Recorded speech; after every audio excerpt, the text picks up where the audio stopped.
دہشت گردوں کے حملے میں بہت سارے بچے شہید ہوئے، بہت سارے بچے ضائع ہوئے، لیکن کسی ایک میڈیا کو یہ توفیق حاصل نہیں ہوئی، میڈیا کی کسی ایک ٹی وی چینل کو کہ یہ توفیق حاصل نہیں ہوئی کہ اس مظلومانہ اس جو دردناک جو حرکت ہے، جن کا بے گناہ خون بہا ہے جن بچوں کا، وہ عوام الناس تک یہ خبر پہنچاتے۔ اس طرح کے بہت سارے حقائق ہیں کہ جو میڈیا کو دکھانا چاہیے، واقعاً عوام الناس کو مطلع رکھنا چاہیے۔ ان سے لابلد اور خصوصاً میڈیا کے ساتھ انسانی حقوق کے لیے آواز بلند کرنے والی وہ تنظیمیں جو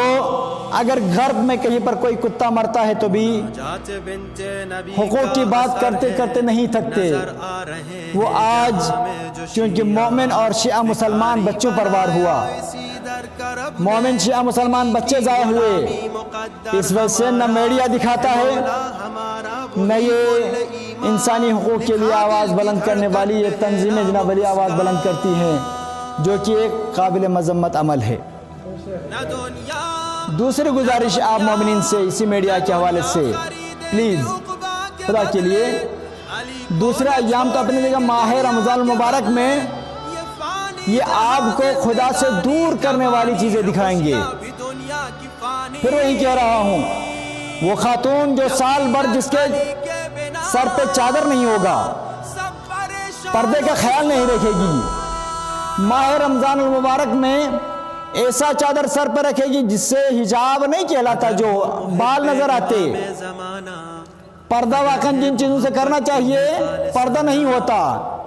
ایسی خاتون لا کر بٹھایا جاتا ہے اور ہماری بچیوں کے لیے پردے کا درس دیا جاتا ہے کہ پردہ ایسا ہوتا ہے، اور ہم آپ بیٹھ کر مزے سے دیکھ رہے ہوتے ہیں، اور وہ ٹی وی اینکر قرآن کریم کی آیات کو جناب تیز نیز کے توڑ کے جناب علی پڑھیں گے، خراب کر کے پڑھیں گے اور رمضان کی فضیلت بیان کریں گے۔ ہم خداوند عالم کی عبادت، ذکر، راز و نیاز، توبہ و استغفار چھوڑ کر ہم اس طرح ٹی وی کے سامنے بیٹھ کر وقت ضائع کر رہے ہوتے ہیں۔ یہ وقت ہے ماہ رمضان المبارک، وہ لمحات ہیں کہ انسان خداوند عالم سے جتنا ہو سکتا ہے قرب حاصل کرے۔ اس کے لیے اگر کوئی اچھا متدین عالم دین آ کر آپ کو لیکچر نہیں کرتا، اگر کوئی ایسا پروگرام صحیح نہیں چل رہا ہے تو آپ ٹی وی کو بند کیجئے، تسبیح اٹھائیے اور استغفار پڑھنا شروع کریں۔ ہم آپ میں سے کوئی نہیں کہہ سکتا ہے کہ سب دودھ کے دھلے ہوئے ہیں، گناہگار ہیں، خطاکار ہیں۔ یہ ماہ رمضان المبارک خداوند عالم نے نعمت کے طور پر عطا کیا ہے۔ اگر کسی کی روایت کے حساب سے اگر کسی کے گناہ اس ماہ مبارک رمضان میں معاف نہیں ہوتے، کوئی معاف نہیں کرا سکتا، اس طرح متوجہ نہیں ہوتا تو وہ استغفار انابہ نہیں کرتا ہے، تو پھر اس کو عرفات کے میدان میں جانا چاہیے، وہاں پر خدا سے گرہ زاری کرے، وہاں پر توبہ استغفار کرے، شاید وہاں پر معاف ہو، اس کے علاوہ ممکن نہیں۔ لہذا میڈیا، خصوصاً پاکستانی میڈیا، وہ حقائق نہیں دکھاتا جو دکھانا چاہیے، لہذا اجتناب کیا جائے۔ دوسری گزارش لوکلی طور پر ایک مختصر لائٹ کے حوالے سے، بجلی کے حوالے سے، آج سے ایک مہینہ پہلے کہا گیا کہ قرنطینے آس پاس موجود ہیں، ان کے لیے بجلی دی جا رہی ہے جس کی وجہ سے عوام الناس کو کم پڑتی ہے۔ اب کیا ہے، الحمدللہ نجر کے اندر کرونا فری تو نہیں کہہ سکتے ہیں، کل انتظامیہ سے نشست ہو رہی تھی، کہہ رہے تھے کہ کرونا فری نہیں، ہم کسی ڈاکٹر نے سرٹیفکیٹ نہیں دیا ہے، ہو سکتی ہے بیماری، اگر ایسا ہے پھر بھی بیماری تھم چکی، کوئی قرنطینہ موجود نہیں، اس کے باوجود لائٹ جس طریقے سے بجلی دی جانی چاہیے نہیں دی جا رہی، ہر چوتھے دن جناب لائٹ کاٹی جا رہی ہے، یہ کیوں، کس وجہ سے؟ اور بجلی کا جناب جب بلنگ کا سلسلہ آتا ہے تو کہتے ہیں جناب ہم بل لے لیں گے، ٹھیک ہے، بل آپ سے وصول کریں گے، لیکن بجلی دینے کا جب مرحلہ آتا ہے تو ہر چوتھے دن بعد یا پانچویں دن بجلی لائٹ کٹتی ہے۔ پوچھا جاتا ہے تو جواب آتا ہے کہ مشینیں گرم ہوتی ہیں،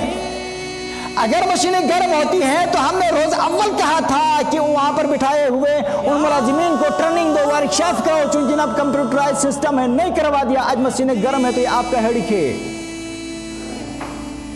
عوام الناس کو بلا تعطل خصوصاً ماہ رمضان مبارک میں لائٹ ملنی چاہیے۔ رات 9 بجے تک ہر چوتھے دن بعد، 5 دن بعد شاید آپ سب کو معلوم ہوگا لائٹ جا رہی ہے۔ اور آخری، چونکہ مرکز کے تابع ہوتے ہوئے سید راحت حسین الحسینی، سکردو سے آغا شیخ حسن جعفری اور استور سے آغا سید عاشق حسین کے متفقہ طور پر اعلامیہ کے حساب سے ہم نے 21 رمضان مبارک کا جلوس نہیں نکالا۔ یہ شکوک و شبہات ذہن میں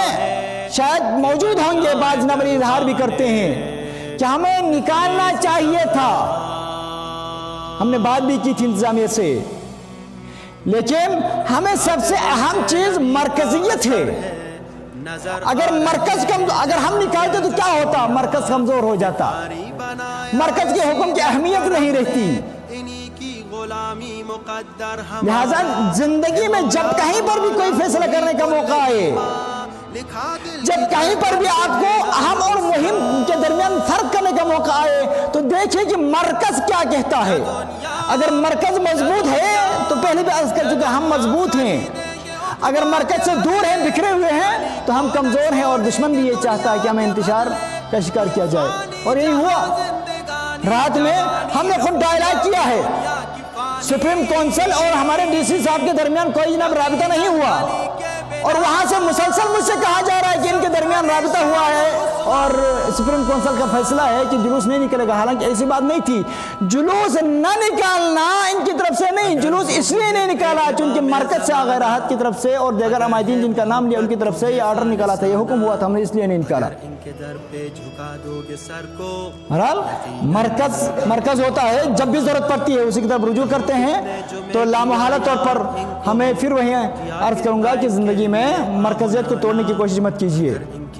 اور آپ ایران کے اندر دیکھیے، رہبر معظم آج مضبوط کیوں ہے؟ یہ ایران مضبوط کیوں ہے؟ اتنے بڑی بڑی طاقتیں ان کو زیر کیوں نہیں کر سکی؟ اس لیے کہ ان کے پاس رہبریت اور مرکزیت ہے، اور رہبر اور مرکز کی بات حرف آخر ہے۔ اس کی وجہ سے آج اپنے تو اپنے غیر بھی، دشمن بھی یہ تسلیم کرنے پر مجبور ہے کہ رہبر جیسی شخصیت عالم اسلام میں پوری دنیا میں ہے ہی نہیں۔ لہذا ہمیں بھی چاہیے کہ مرکز سے مضبوط رہیں، مربوط رہیں۔ نگاہ بصیرت کے وہ شامیانے یقیناً بڑھائیں گے